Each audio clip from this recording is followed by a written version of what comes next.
இனிய உறவுகளே, அன்பு உறவுகளே, இனிய வணக்கங்கள். இனிய வணக்கங்கள்.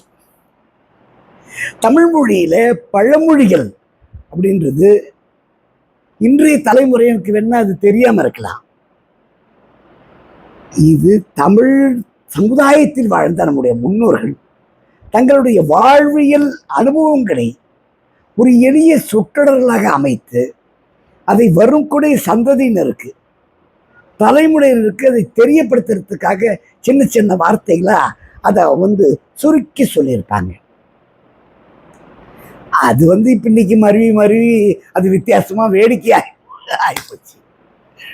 கேளுங்களேன், வேடிக்கையா இருக்காது. நல்ல மாட்டுக்கு ஒரு சுவடு என்பதுதான் சரி. ஆனா இன்னைக்கு மாறி மாறி மாறி மாறி என்ன வந்துச்சுன்னா, நல்ல மாட்டுக்கு ஒரு சூடுன்னு ஆகிப்போச்சு. இல்லை, அந்த காலத்துல சந்தையில மாடு வாங்க போனான்னா அந்த மாடோட காலை பார்ப்பான். அந்த காலடி சுவடை வச்சுதான் அந்த மாட்டோட பலத்தை கண்காணிப்பான். அந்த மாட்டை நடக்க விடுவான்.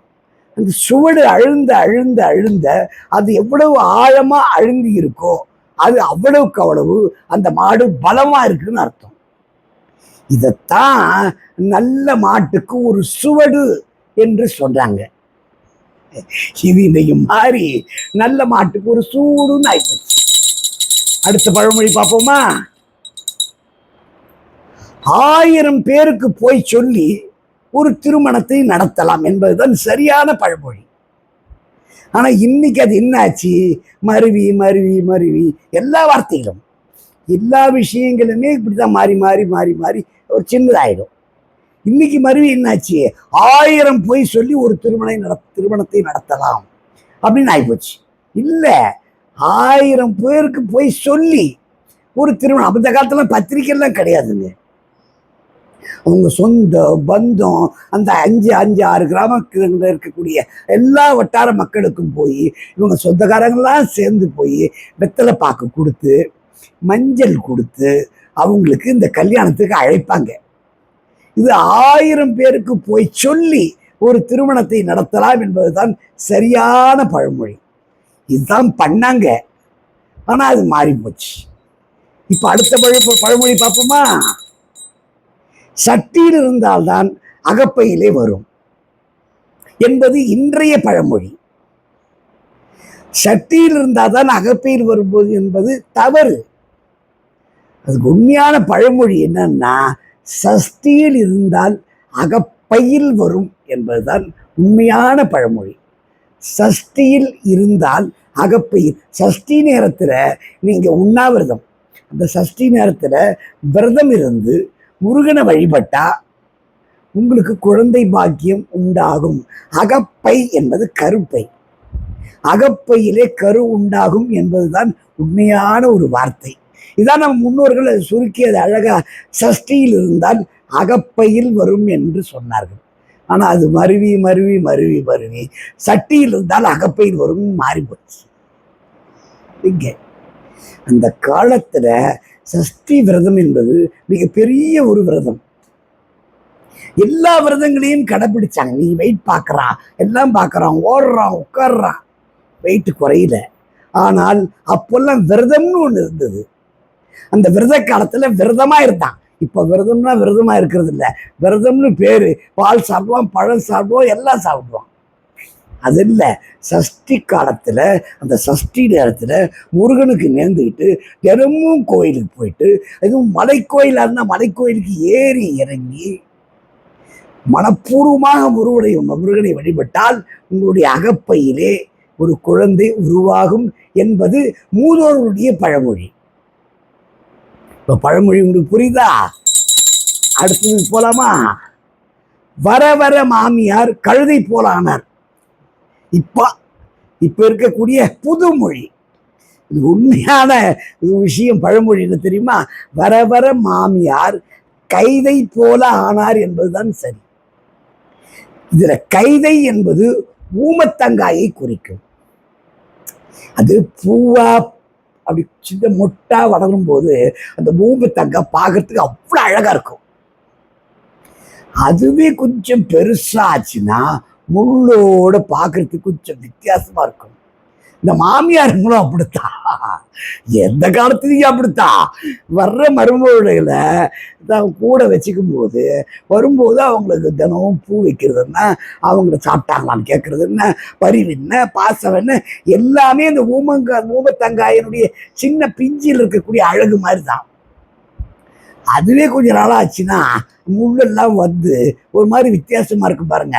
அந்த மாதிரி மாமியாரும் கொஞ்சம் வித்தியாசமா ஆயிடுவாங்க அப்படின்னு சொல்றதுக்காகத்தான் வர வர மாமியார் கைதை போல, கைதை காயிதை, கைதை போல ஆறார். கைதை என்பது ஊமத்தங்காயை குறிக்கும். அடுத்த பழமொழிக்கு போமா. 1000 பேரை கொன்றவர் அரை வைத்தியர். இன்னைக்கு சொல்றான் 1000 பேரை கொண்டாடுறா அவர் அரை வைத்தியர். இல்லை, இது இப்ப இவங்க சொல்லக்கூடிய ஒரு புதுமொழி. அது உண்மையான பழமொழி என்ன தெரியுமா? 1000 பேரை கொண்டவன் அரை வைத்தியன். அந்த காலத்திலலாம் பார்த்தீங்கன்னா இப்போ இருக்கிற மாதிரி எம்பிபிஎஸ் டாக்டர்லாம் கிடையாதுங்க. இல்லை, நாட்டு வைத்தியர்கள் தான். அவங்க இப்போ போனால் வைத்தியர்கிட்ட உட்காந்து நம்ம வியாதியை நாம் சொல்லணும் அவருக்கு, அப்போ தான் அவருக்கு புரியும். ஆனால் அப்பெல்லாம் அப்படி கிடையாது. போய் உட்காந்தோடனே நாடி பிடிச்சி பார்த்துட்டு, ரைட்டு, சரி சரி, உனக்கு இந்த ப்ராப்ளம்லாம் இருக்குமே அப்படின்னு உன்னுடைய நோயை அவர் சொல்லுவார். அப்படி சொன்னவர் அந்த வேர்களை எங்க இருக்குன்னு காட்டுப்பகுதியில் போய் தேடி எடுத்து அந்த 1000 வேர்களை கொண்டவர், வேர்களை கொண்டவன் தான் அரை வைத்தியன். அவனே அரை வைத்தியன் தான். பார்த்தீங்களா, வைத்தியம் பண்றதுன்னு இவ்வளவு பெரிய விஷயங்கள் இருக்கு. ஆக அடுத்த நம்ம பழமொழிக்கு போயிடுவோமா? களவும் கத்து மர அப்படிங்கிறது இப்ப பழமொழி. இது ஒன்றும் பெரிய வித்தியாசமா ஒன்றும் ஆயில்ல. களவும் கற்று மர என்று ஆகிவிட்டது. ஆக உண்மையான விஷயம் களவும் கத்து மர, ரெண்டுத்துக்கும் பெரிய வித்தியாசம் ஒன்றும் கிடையாது. என்னன்னா, நல்லதோ கெட்டதோ நீ எல்லா வாழ்க்கையிலையும் உன்னோட அனுபவங்கள்ல நீ தெரிஞ்சுக்கோ. களவும் தெரிஞ்சுக்கோ, அது எப்படி மறந்து போறதுன்றதையும் தெரிஞ்சுக்கோ. ஆக நீ நினைவுலயே வச்சுக்காத, அது நினைவுலயே வச்சுதான் நீ திருடனா மாறிடுவேன் அப்படின்னு சொல்றாங்க. இது ஒரு பழமொழி. அடுத்த பழமொழி பார்ப்போமா? கோத்திரம் அறிந்து பெண் கொடு, பாத்திரம் அறிந்து பிச்சை இடு அப்படின்னு சொல்லக்கூடிய பழமொழி இன்னைக்கு கோத்திரம் அறிந்து பெண் கொடு, பாத்திரம் அறிந்து பிச்சை எடு என்கிறார்கள். கோ என்றால் அரசன், கோ என்றால் அரசன். இந்த கோத்திரம் என்றால் அரசனுடைய திறமை, அவனுடைய பலம், அவனுடைய வீரம். பா என்றால் பாடல். ஒரு மன்னனுடைய திறமை அறிந்து அவனுக்கு பெண் கொடு என்பதைத்தான் அவர்கள் அவ்வளவு அழகா அது சொல்லியிருக்காங்க. ஆக பெரியவங்க சொல்ற விஷயங்கள் எதுவுமே பொய் கிடையாதுங்க. சொல்லக்கூடிய விஷயங்களே அவங்க நாசுக்கா சொல்லியிருக்காங்க. அது நம்ம வருவி அவர்கிட்ட போய் ஒரு விஷயம் நான் சொல்றேன்னு வச்சுக்கலேன், அது இன்னொரு ஆள்கிட்ட போய், அது இன்னொரு ஆள்கிட்ட போய், அது இன்னொரு ஆள்கிட்ட போய், இன்னொரு ஆள்கிட்ட போகும்போது அந்த நான் சொன்ன விஷயம் அப்படியே மாறி என்கிட்ட வரும்போது எனக்கே ஆச்சரியமா இருக்கும். இது நடைமுறை உண்மைதான், இது ஒன்றும் பொய் கிடையாது. ஆக பழமொழிகளை ஏற்றுக்கொள்ளுங்கள், பழமொழி பிரகாரம் நடந்து பாருங்கள். இது உண்மை, நடைமுறை உண்மைகள். பழமொழிகளை மறக்க வேண்டாம். தொடருவோம். வாழ்த்துக்கள். நன்றி, வணக்கம்.